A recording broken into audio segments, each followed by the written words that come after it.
Muy buenas, aquí estamos de nuevo con otro podcast del partido Somos España.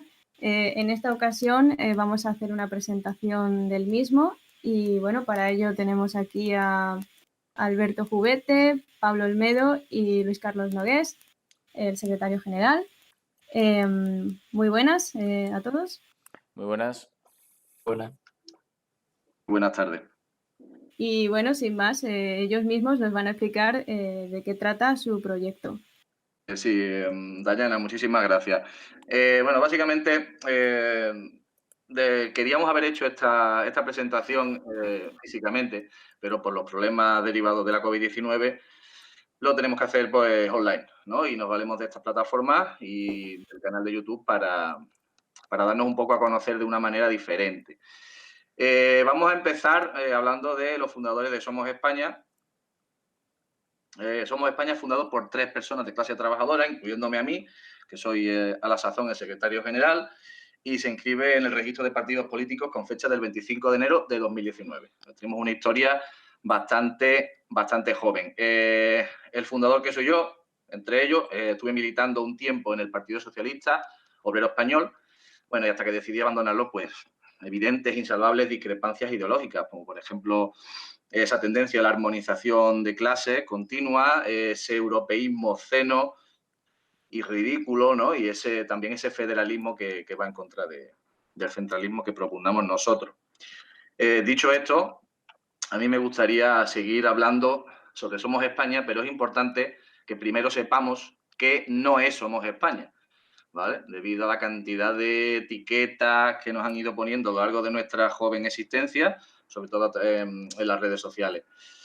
Nuestros enemigos han hecho lo imposible por definirnos con todas estas etiquetas que son propias del siglo XX y ninguna de ellas ha terminado calando, ¿no? Más allá de esa grotesca caricaturización de falangistas que no tienen ningún fundamento, más allá de los contactos puntuales que hayamos podido tener con la comunidad política vértice, que para colmo es una comunidad política heterogénea, ¿no? Donde cohabitan distintas sensibilidades ideológicas, y hay marxistas y hay nacionalsindicalistas, incluso liberales, y me contaron que algún anarquista por ahí perdido.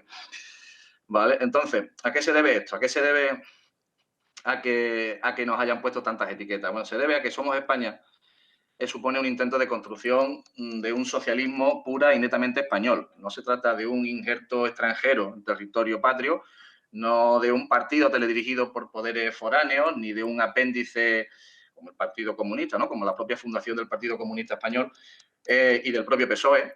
Es algo sin precedentes en la historia política de España, ¿vale? Es por eso por la que todas estas etiquetas pues no cuajan, nos resbalan, porque yo considero que no se puede definir lo que no tiene precedentes, ¿no? Entonces, por mucho que el Sanedrín de la hoz y el martillo se empeñe, Somos España es un partido genuino y definido no por etiquetas extemporáneas, sino por su coherencia ideológica, ¿no? Entonces, cuando nosotros hablamos de socialismo, lo hacemos en el sentido más amplio, pero al mismo tiempo más estricto de la palabra. Rechazamos la endogamia, aunque tenemos líneas rojas, yo creo que están también bastante definidas, y por supuesto rechazamos el colaboracionismo y el servilismo del socialismo de atrecho de los partidos en el gobierno con el capitalismo global. Y ahora sí que convendría hablar sobre qué sí es Somos España, ¿no? Pues Somos España es principalmente y ante todo un partido de trabajadores para trabajadores de la España del siglo XXI. Le hago hincapié en el de y en el para, ¿sí? Nos definimos como socialistas, hispanistas, antieuropeístas y republicanos. Vamos a defender sin ambaje la unidad de España, ¿vale? Porque la entendemos como una realidad nacional objetiva y plenamente consolidada, no una nación de naciones o un Estado plurinacional, ni muchísimo menos una cárcel de pueblos, ¿sí? Entonces, entendemos la necesidad de defender nuestra soberanía nacional frente a una Unión Europea que amenaza con disolverla y que nos hace débiles y dependientes de estados como Alemania. Entendemos que sin soberanía no hay socialismo y que sin socialismo tampoco puede haber soberanía. ¿Y soberanía para qué? Pues soberanía para llevar a cabo las políticas que conduzcan a la defensa efectiva de los intereses de la nación, que a la sazón queremos que sean los mismos intereses de la clase trabajadora española. Entonces, por esa Por esa razón defendemos y fomentamos el Spexit y vamos a tender a relacionarnos con fuerzas políticas que compartan nuestro antieuropeísmo, ¿no? Como por ejemplo el caso de UPR, el partido del Frexit, o el Partido de los Trabajadores de Gran Bretaña, o el partido de Diego Fusaro o Vox Italia, con quien ya hemos tenido contacto, ¿vale? Entonces, para orientarnos, o más bien para orientar al votante tradicional, digamos, al votante acostumbrado a esa división, ese eje izquierda-derecha, debemos ubicar a Somos en la izquierda, ¿vale? Aunque nos sentimos más cómodos con otro eje, que es el eje socialismo-capitalismo. Y aquí sí que nos vamos a enmarcar, por razones obvias, en el primero, en tanto que entendemos que solo podremos alcanzar una sociedad igualitaria si elevamos primeramente a nuestra clase trabajadora a los poderes legislativo y ejecutivo del Estado español.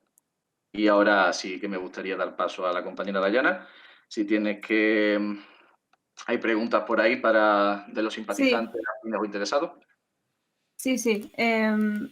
Han enviado varias preguntas y bueno, la primera es para ti, Luis, que sería muy buenas. Quería preguntaros por el objetivo de Somos España como partido referido a lo que haríais de España en caso de gobernar.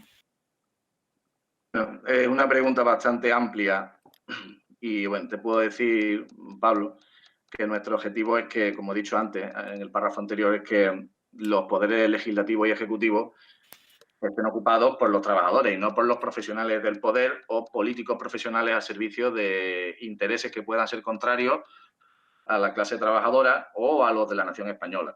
Entonces, queda muchísimo para imaginar siquiera un gobierno de Somos, pero sin género de duda aplicaríamos nuestro programa político punto por punto, donde eso no te quepa duda. Muy bien, la siguiente pregunta también es para ti y dice lo siguiente. ¿Cómo pretendéis llegar a las masas sociales donde el odio a España y la asociación de la bandera o los vivas hacia esta están profundamente asociadas a la ultraderecha? Bueno, Raúl, sí, ese odio a España entendemos que no se encuentra en la masa de trabajadores, sino en las vanguardias políticas de la izquierda hegemónica, ¿no? Nosotros no nos vamos a partir el lomo ni para agradar ni para convencer a esas vanguardias que desprecian profundamente el sentimiento de pertenencia de la clase trabajadora al colectivo nacional español. Entonces, para crecer, solo necesitamos dar respuesta a los interrogantes de los trabajadores españoles, solo necesitamos ofrecer soluciones a los problemas reales e inmediatos de la clase trabajadora española. Eso es lo que te puedo decir. Bien, la siguiente pregunta es para Pablo Olmedo, que dice, quería saber si proponéis sustituir la ley integral contra la ley de violencia de género y sustituirla por una intrafamiliar o doméstica, como quiere hacer Vox. Aborto, ley del 85, eutanasia, ¿a favor o en contra? Muy buenas tardes, Dayana. Buenas. Pues bueno, sobre la primera pregunta, no hay una propuesta actualmente en nuestro programa sobre la ley de violencia de género, no tenemos una propuesta de ley intrafamiliar, o sea que asumimos la actual postura legal que existe ya, ¿no? Es decir, no está en nuestro ánimo actualmente, aunque en un futuro es posible, muy probable que lo hagamos. Este no es un asunto menor ni poco importante, pero digamos todavía no está. A esta ley se la critica tanto desde la izquierda como desde la derecha actualmente. Desde desde la izquierda progresista, porque no cubre quizá todas las necesidades de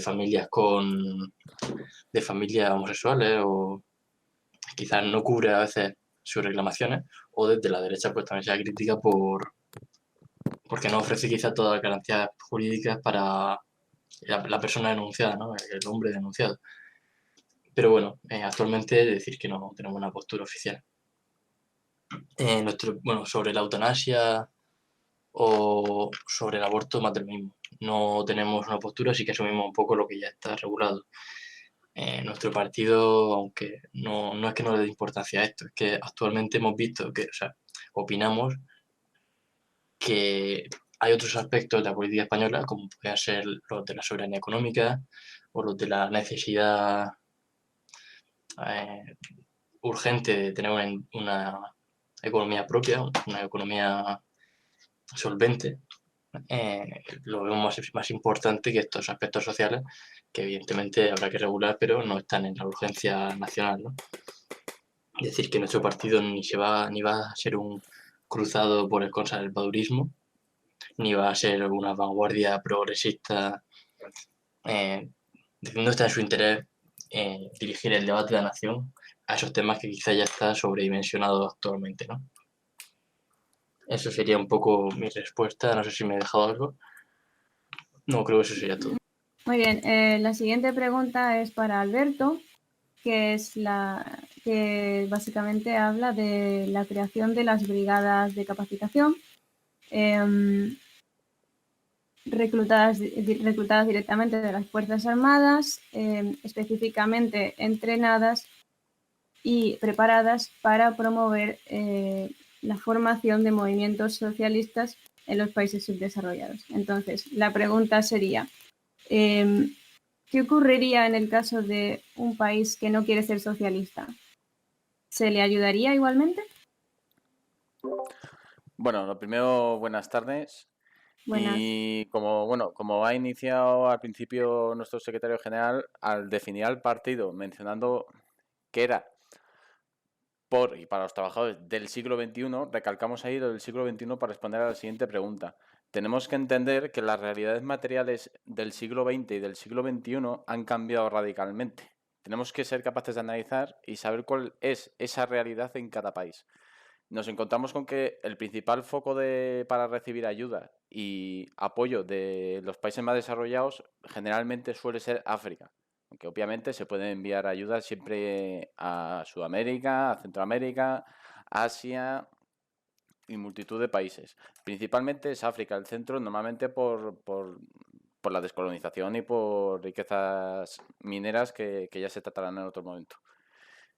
Sí, pretendemos que las Fuerzas Armadas realicen una labor de ese calado, sobre todo lejos de la OTAN, pero debemos tener claro primero que las misiones que se realizan en África actualmente y las futuras deben tener como objetivo la soberanía de estos estados. No nos podemos limitar a enviar tropas allí y llevar ayuda de forma indefinida sin que esos países sean capaces de desarrollarse por sí mismos. La labor principal de estas Fuerzas Armadas, podemos crear un cuerpo específico, no creemos que haga falta, pero bueno, podría darse la ocasión. La labor principal debería ser que estas naciones sean capaces de autogestionarse, en el sentido de que sean capaces de crear su propia infraestructura, su propia industria, por cuenta propia, sin necesidad de mano extranjera. Inmiscuirse en el modelo político de cada país, por ejemplo, no es asunto nuestro. No asunto nuestro como partido ni como gobernante, sino como país. Creo que en el siglo pasado, que le tenemos bastante reciente, ha habido más ejemplos que de sobra para ver que inmiscuirse e intentar cambiar un modelo político de un país desde fuera, lo único que va a crear va a ser total inestabilidad. A eso le sumamos que en África hay una realidad distinta. Se produjo una descolonización muy acelerada, demasiado. Las fronteras se trazaron casi a escuadra y cartabón. Esto ha provocado rencillas étnicas dentro de los territorios, problemas con las lenguas. Y a eso le sumamos que muchas potencias se dedicaron a explotar los recursos hasta dejar a algunos países casi sin materia prima.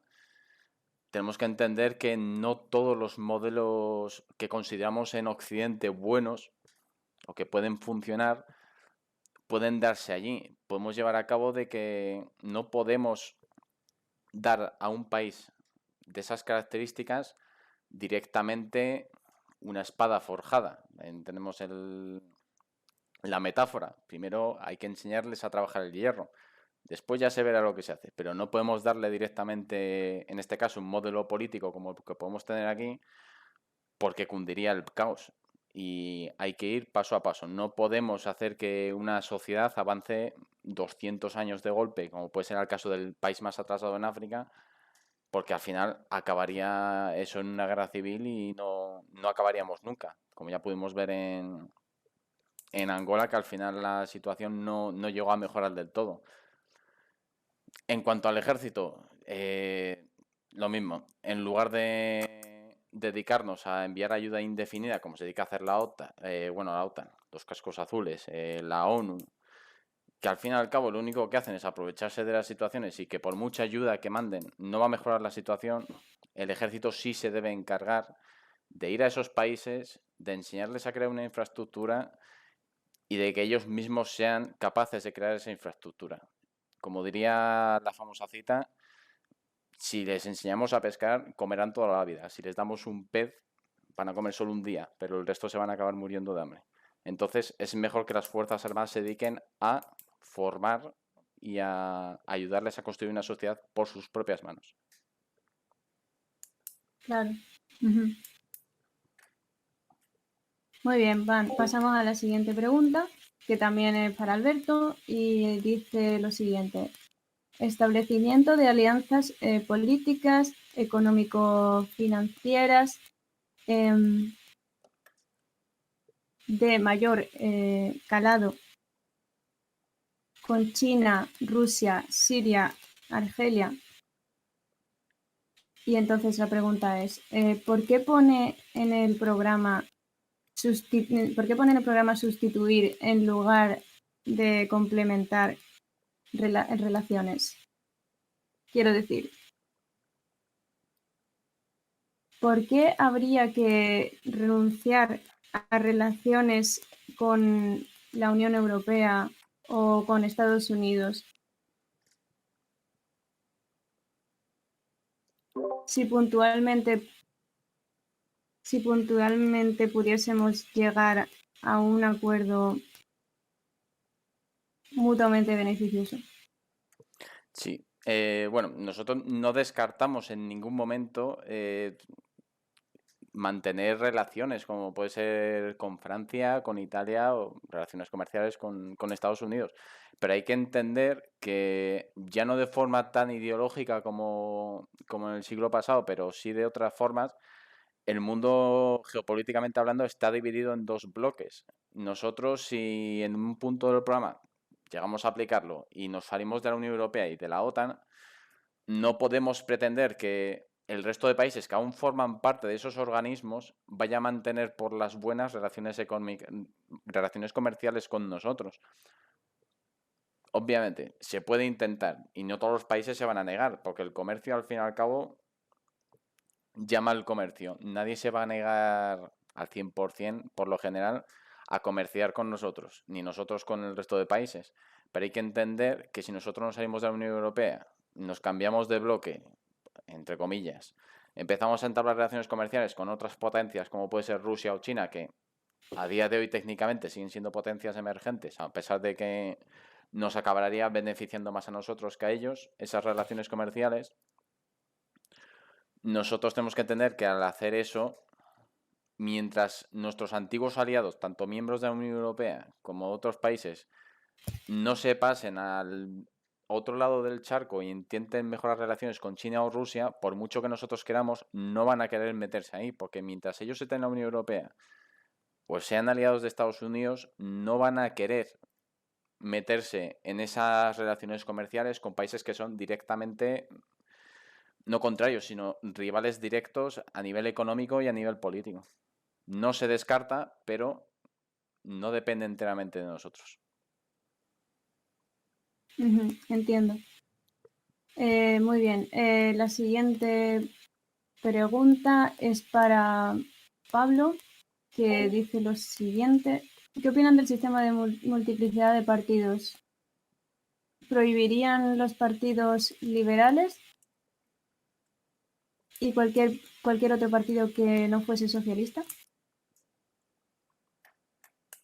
Bueno, pues yo creo que en esta pregunta está muy claro en nuestro programa que no vamos por ahí, no es nuestra intención, vamos, ni en un corto ni en un largo plazo en principio. Y bueno, aunque podamos ser muy críticos, y yo lo soy, muy crítico con el actual circo, Nuestro sistema parlamentario ya tiene bastante tiempo y no se plantea en la política actual. Las cosas cambian mucho y muy rápido, pero está claro que a día de hoy no se plantea un sistema alternativo a la democracia. Pero bueno, nosotros sí que hemos dejado claro más de una vez que queremos blindar esa democracia y blindar nuestra nación con unos mínimos de lealtad. Y esa lealtad pues, pasa por la unidad nacional, por ejemplo, y pues unos principios mínimos, ¿no? Unos principios de mantener, por ejemplo, una parte pues de la sanidad pública, una parte de la soberanía energética, una parte de decir, una serie de bases que sí que van a estar blindados a nivel constitucional, ¿no? Sin que esto implique para nada desmontar la democracia. Al contrario, ¿no? Quien precisamente violenta continuamente la soberanía nacional es quien violenta estos principios de soberanía. No hay democracia si no hay soberanía. Y tenemos ahora mismo unos gobernantes que venden continuamente nuestra democracia, nuestro poder de decisión a la Unión Europea, a otros estados o a empresas privadas. O sea que, al contrario que revertir la democracia, pretendemos devolver la soberanía, que es la base de la democracia. Sería ingenuo pensar que los estados no tienen principios, es decir, desde la democracia más liberal como es Estados Unidos hasta sistemas de representación alternativos como el que se tiene en China, ambos tienen una serie de principios constitucionales que blindan ideológicamente la nación. Del mismo modo queremos eso para España, blindando unos principios básicos que garanticen nuestra soberanía. Y esos servicios mínimos para los españoles, claro está. Bueno, mínimos, que no son mínimos, ¿no? Y eso sería, yo creo que toda la respuesta. Muy bien. La siguiente sería para Luis, que dice: ¿qué opinan de la leyenda negra y de la leyenda rosa? ¿Cuál sería la lectura del partido sobre lo ocurrido en 1400? Un momentito, voy a decirlo otra vez, ¿vale? ¿Qué opinan de la leyenda negra y de la leyenda rosa? ¿Cuál es la lectura del partido de lo ocurrido durante 1492 en América hasta la independencia?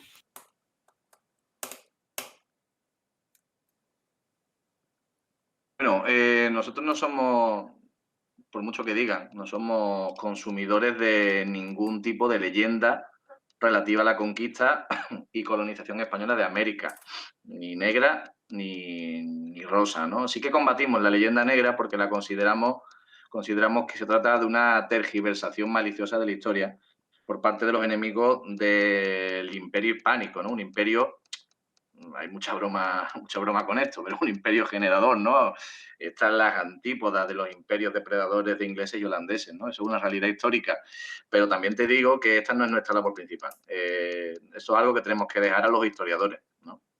Sin embargo, pues el partido, más bien los miembros del partido, pues entendemos que analizar acontecimientos del pasado con los ojos del presente es algo absurdo por antihistórico, ¿no? Entonces, negar que se cometieran abusos contra la población indígena, pues es ridículo, ¿no? Como también sería ridículo también negar que la población indígena cometía abusos contra otros pueblos nativos, ¿no? Entonces, de lo que sí estamos seguros es de que la palabra genocidio aquí está totalmente fuera de lugar y entendemos que la administración hispánica generó riqueza a cambio de explotar unos recursos naturales, ¿no? Te lo comento así sintetizado, resumido. En cuanto a la segunda pregunta, por supuestísimo que México, Argentina o Venezuela o cualquier otro país americano del norte o del sur es un Estado nacional legítimo sin ningún género de duda. Y todo cuanto tengo que decir sobre esto. Muy bien.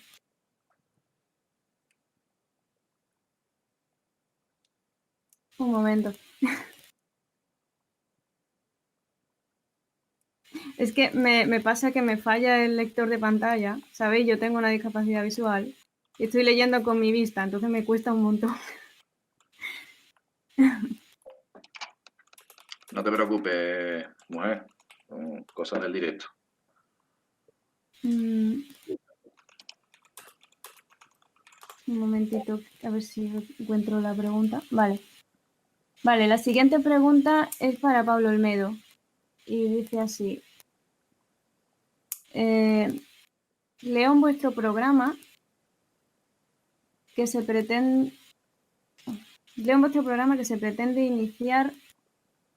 leo en vuestro programa que se pretenden iniciar negociaciones con la Unión Europea, el Banco Central Europeo, para la recuperación de competencias en el ámbito económico, financiero y monetario. ¿Implica esto una salida de la Unión Europea?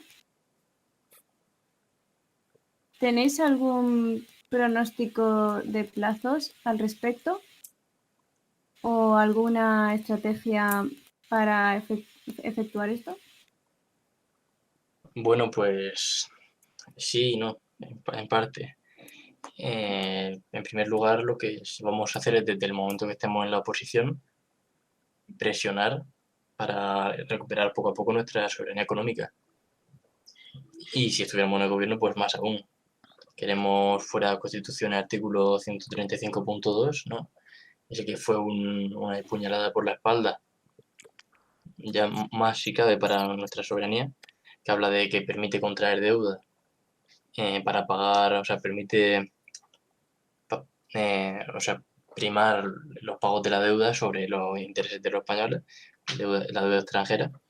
Y bueno, se trata de eso, de ir recuperando soberanía económica. Sabemos que la Unión Europea no está en esas. Entonces, pues evidentemente va a haber choques con la Unión Europea y nuestro plan está en un medio plazo salirnos. Esto no significa que vayamos a volver a la peseta de un día para otro, pero hay que tener muy claro que una moneda propia da mucho, es una gran herramienta para controlar nuestra propia economía, ¿no? Y para tener una prosperidad económica.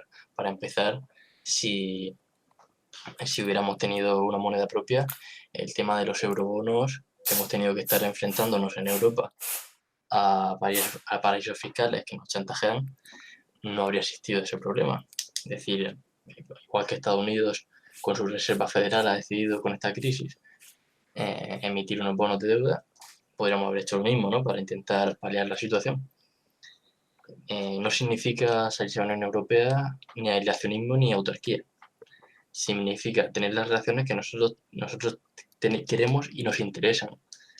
Entonces, yo diría, sí que implicaría en un medio plazo la salida de la Unión Europea, pero dejando el tiempo suficiente para ir sustituyendo los actuales tratados de movilidad, de movilidad de capitales, de personas, de mercancías, y sustituyéndolos con tratados y acuerdos con los estados europeos y no europeos, ¿no? Y tanto de mercancías, ya que España tiene muchos productos que ofrecer, desde frutas hasta automóviles e incluso materiales, hasta capitales, pero bueno, revirtiendo la actual situación, ¿no? Que la actual situación es que tenemos, digamos, la riqueza de nuestro país se va a paraísos fiscales y a donde pueden, ¿no? Porque ya sabemos que a los ricos no les gusta pagar impuestos. Y de personas, pues del mismo modo, pudiendo regular a nuestra voluntad y a nuestro interés la movilidad de personas para evitar, por ejemplo, situaciones como sean actualmente de absoluta fuga de cerebro y de explotación laboral de españoles en otros países. Entonces yo diría eso, y no implica aislacionismo, no implica sacrificarnos, sino al contrario, implica poder decidir qué queremos y qué no queremos. Y sí, implicaría el Spexit en un medio plazo.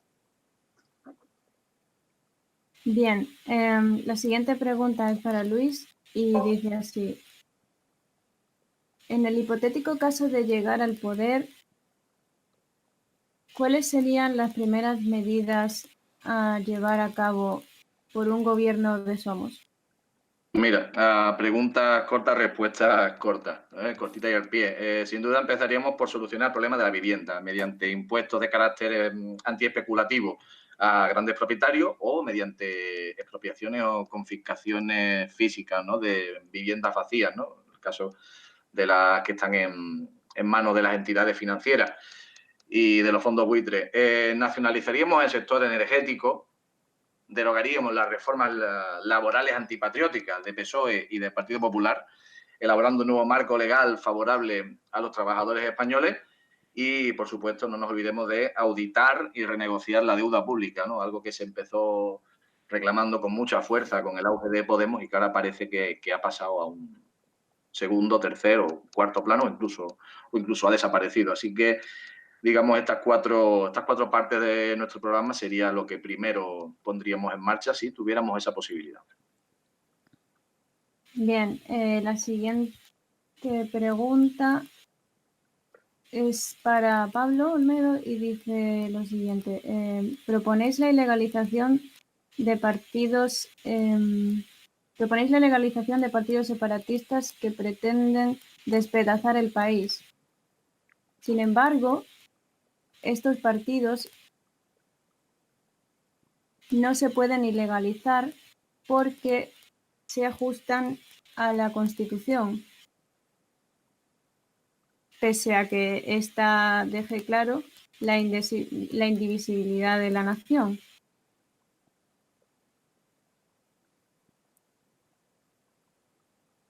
No imposibilita la existencia de partidos separatistas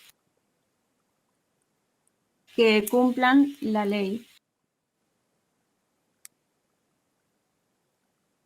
Se podrían debatir sobre ilegalizar RC, PDeCAT, la CUP y Bildu.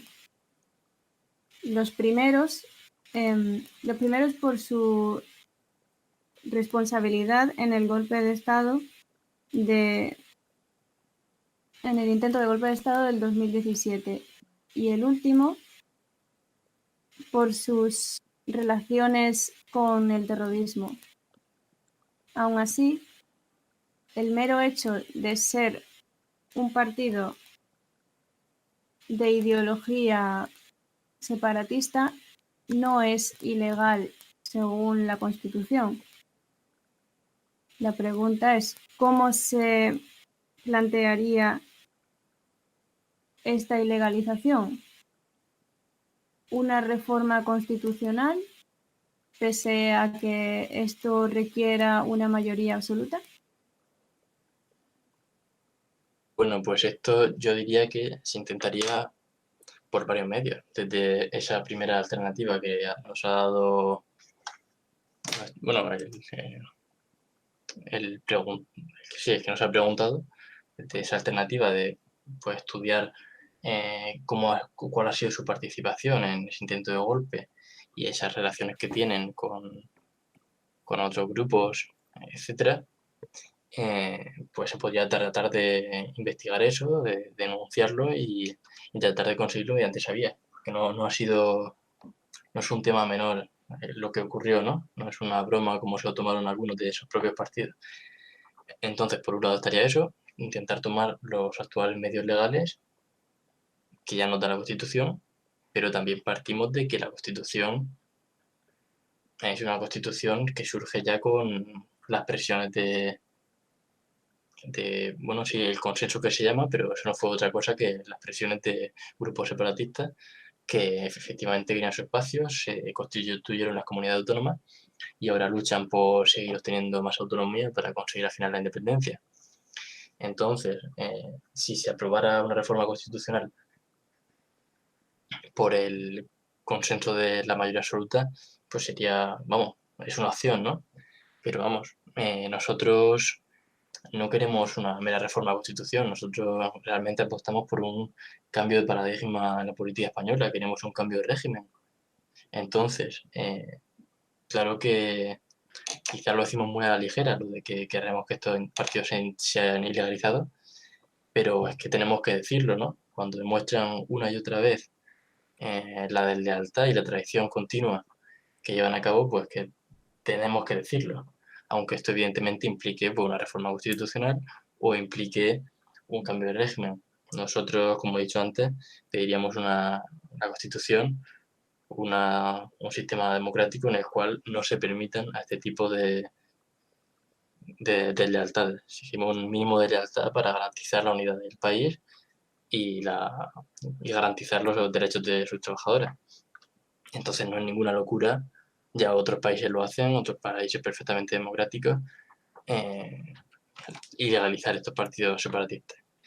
Entonces sería eso, afirmar que ya existen vías legales para combatir las ilegalidades que hacen estos partidos. También nos planteamos una reforma constitucional para seguir evitando esa lealtad, pero además de todo, un cambio de régimen sería lo verdaderamente necesario para garantizar la soberanía española en este ámbito, en el ámbito territorial y en todos los ámbitos, ¿no? En el económico, en el político y todo lo que haga falta. Vale, muy bien. La siguiente pregunta es para Luis y dice lo siguiente. Si se prohibiesen los partidos independentistas por cuestiones constitucionales, o sea, que fueran considerados anticonstitucionales y por lo tanto ilegales, ¿no abriría eso la puerta a prohibir cualquier partido que defendiese algo contrario a la Constitución, como por ejemplo un partido republicano o incluso un partido que defendiese la eliminación de la propiedad privada o alguna limitación a la misma no prevista en la Constitución? ¿No sería eso crear cláusulas pétreas y ponerse palos en la rueda ante posibles cambios constitucionales en el futuro? No, de hecho, en esta nuestra democracia parlamentaria ha habido partidos políticos ilegalizados, ¿no? Tampoco nos estamos inventando nada ni estamos sentando precedentes de ningún tipo. Dependiendo del partido político en el poder o de la clase dominante en cada país, se va a permitir la existencia de determinados partidos o no, ¿no? Entonces, nosotros, en nuestro caso, consideramos que todos aquellos partidos que pongan en riesgo la integridad del Estado, es decir, de la cosa pública, no deben ser ilegalizados, ¿no? Y te pongo un ejemplo, sin tener que irnos muy lejos, el ejemplo de Francia, ¿no? Se pueden ilegalizar partidos, y cito, que fomenten la discriminación y propaguen el odio. Yo creo que eso se podría aplicar perfectamente a lo que ha pasado aquí en España, en Cataluña. De hecho, también en el pasado, hace unos añitos, hace unas décadas, el expresidente francés Chirac ilegalizó a varios partidos independentistas, por lo que no estamos tampoco descubriendo la pólvora. Simplemente estamos protegiendo nuestra unidad y nuestra soberanía, algo que cualquier partido socialista que se precie tiene que defender. Muy bien. La siguiente pregunta es para Alberto y dice así: ¿consideran que países como la extinta URSS, Corea del Norte, China, Venezuela o Cuba son dictaduras? ¿Creen que Stalin fue un dictador o un héroe de la clase obrera? Bueno, para empezar, vamos a dividirlo un poquillo porque aquí con el tema de la dictadura hay que tener en cuenta primero los distintos significados que tiene según la cultura y la historia que ha tenido cada país. Empezamos por China, tener en cuenta que ahora es uno de los países que está en boca de todos, debido a algunas cosillas que se comentan por ahí. Debemos entender que en China hay una cultura, ya no es cosa de las reformas educativas, hay una cultura anterior a la revolución cultural, incluso que data de la etapa imperial, en el que la gente de forma natural es muy ordenada y disciplinada en el día a día. ¿Qué quiere decir con esto? Que países de tal población y de tales costumbres si aplicamos una democracia tradicional como la consideramos en Occidente, multipartidista, para ellos, tanto para unos como para otros, es un descontrol y una locura total. ¿Esto quiere decir que es una dictadura? No. A su juicio de ver y al mío tampoco. Me explico. En China actualmente, a pesar de que se suele decir el tema del partido único, hay que tener en cuenta que el Parlamento, además como la sociedad, está dividida de una forma distinta. Parte del Partido Comunista y hay otros partidos, pero dentro de todo el Parlamento chino se divide todavía, igual que la sociedad, en la sociedad por dinastías y, a pesar de tener menos importancia, luego en el Parlamento hay distintas líneas representadas por líderes políticos, no por presidentes de los partidos como aquí. Hay distintas líneas dentro del Parlamento, unas más parecidas a otras y algunas que son totalmente contrarias, pero conviven dentro del mismo Parlamento. ¿Qué quiere llevar esto? Podemos ver el ejemplo que hay al lado. En la India, un país hiperpoblado, se intentó implantar por la fuerza,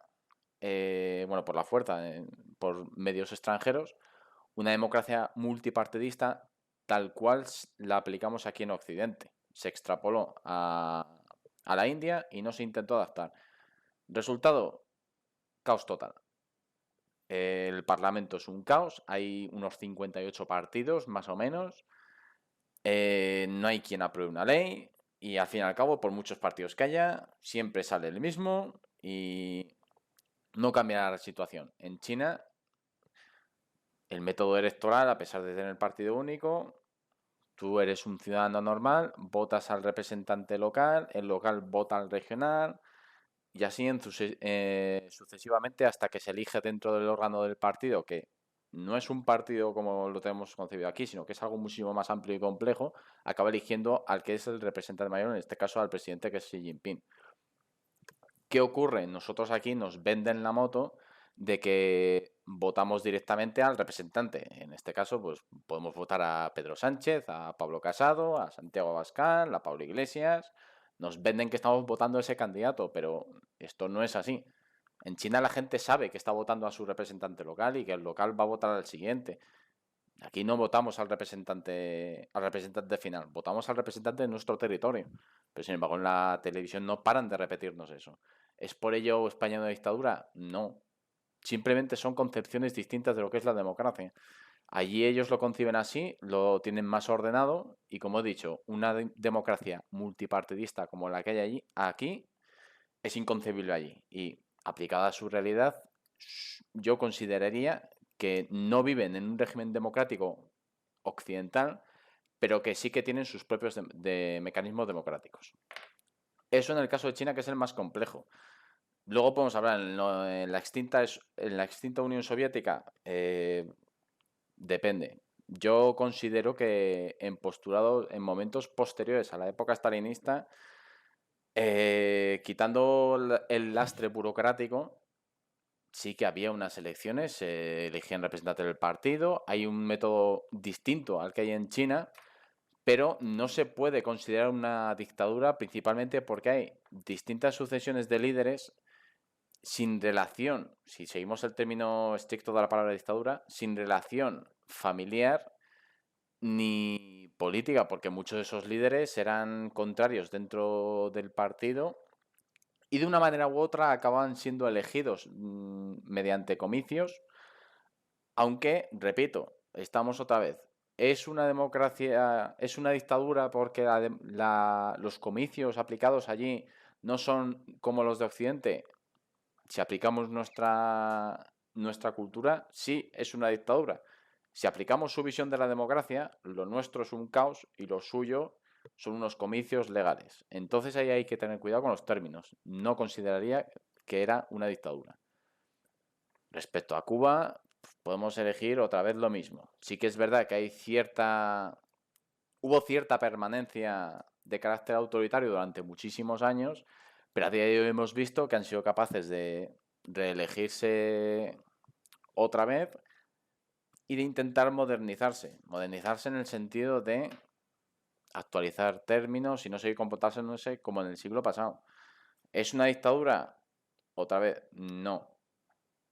¿Es una democracia al 100% como lo concebimos en Occidente? Tampoco.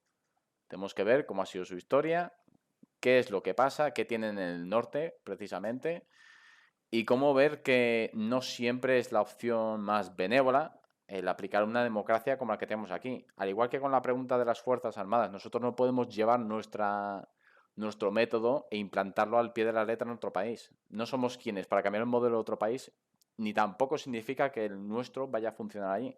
Actualmente el nuestro no funciona aquí como para que funcione en el extranjero. En cuanto a Venezuela, no lo catalogaría como dictadura, pero sí que tenemos que diferenciar una cosilla. Un dictador, mayor dictador de la historia, puede estar sujeto a unas leyes, ¿vale? Un tirano no. Venezuela hubo una etapa en la que sí que es verdad que de forma limpia Hugo Chávez salió elegido presidente, pero yo reconozco que últimamente el gobierno ha tenido cierto derive autocrático, que no dictatorial, no es lo mismo, autocrático para autobeneficiarse. Y con esto no quiero apoyar a la oposición venezolana porque, sinceramente, creo que la oposición venezolana, de llegar al poder en un momento a otro, va a ser igual o peor que Maduro. Sinceramente, pero si consideramos que eso es una dictadura, yo lo considero un régimen autocrático, pero aquí ya sería cuestión de términos y de lo que quiera saber cada uno. Y como último, dejo la mención de Stalin.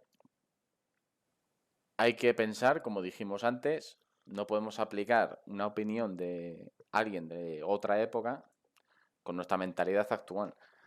Si nos ponemos en el lugar, podemos considerar que Stalin fue la persona adecuada al momento, a la realidad y a los problemas de la Rusia que le tocó vivir. No vamos a entrar en debates ahora mismo porque sería para otra ocasión de si fue un genocida, no lo fue. Yo solo quiero decir que a día de hoy, el que no lo quiera reconocer, porque no es un historiador, pero fuera de política, cualquier historiador decente que no esté politizado te va a reconocer. En la Unión Soviética, los rusos comieron por primera vez con Stalin. Tuvieron educación con Stalin y tuvieron una infraestructura por primera vez con Stalin. Lo dicho, si vemos con la mentalidad de la época, Stalin fue, como bien ha dicho, pues llamar un héroe de la clase trabajadora. Consiguió todos esos logros. Y hay que mirarlo, cada figura, con la mentalidad de la época. No podemos mirar ahora a esos gobernantes con la mentalidad de ahora porque no vamos a tener una visión objetiva. Muy bien. Yo sí que considero que Cuba, China o la Unión Soviética son dictaduras, pero dictaduras del proletariado. Bueno, vamos con la siguiente pregunta. Bueno, ya es la última, que es para Luis, que es lo siguiente.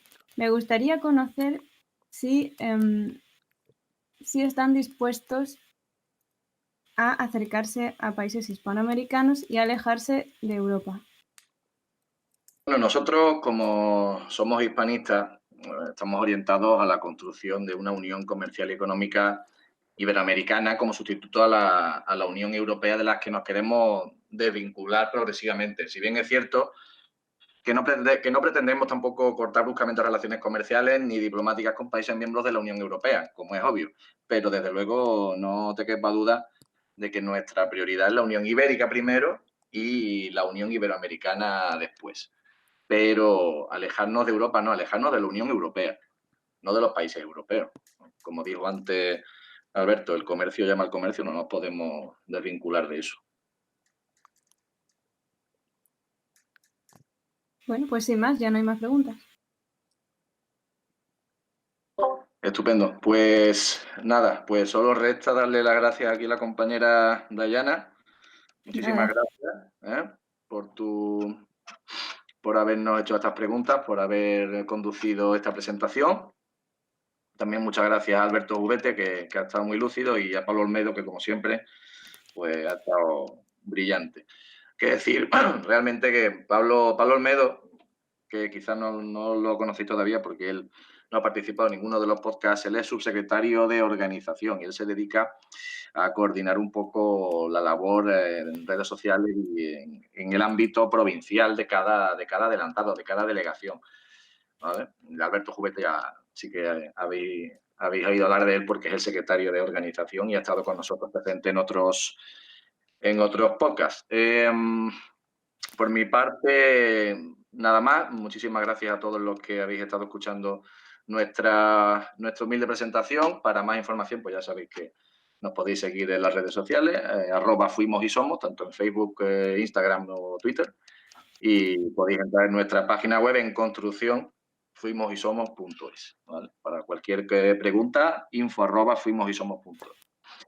Pues nada, muchísimas gracias y nos vemos pronto. Un saludo.